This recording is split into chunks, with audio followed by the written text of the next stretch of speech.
بھائیو دوستو، اللہ نے آسمان کو بنایا، احسان نہیں جتلایا۔ اللہ نے زمین بنائی، احسان نہیں جتلایا۔ اللہ نے ساتوں آسمانوں کو بنایا، احسان نہیں جتلایا۔ اللہ نے سورج بنایا، احسان نہیں جتلایا۔ اللہ نے چاند بنایا، احسان نہیں جتلایا۔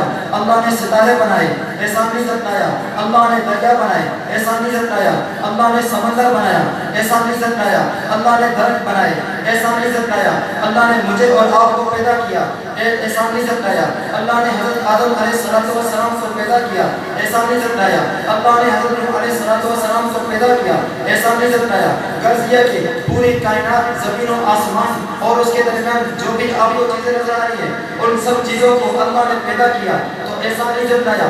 اللہ نے احسان اس وقت جتلایا جب پیغمبر اکرم صلی اللہ علیہ وسلم کو نبی رسول بنا کر ہم اور آپ کے اندر بھیجا تو اللہ نے فرمایا لقد من اللہ علی المؤمنین اذ بعث فیہم رسولا من انفسہم، کہ تحقیق اللہ نے مومنوں کے اوپر احسان کیا جب انہی میں سے ایک رسول کو مبعوث، جب انہی میں سے ایک کو تو جب انہی میں سے ایک کو آپ کے اندر مبعوث رسول بنا کر مبعوث فرمایا۔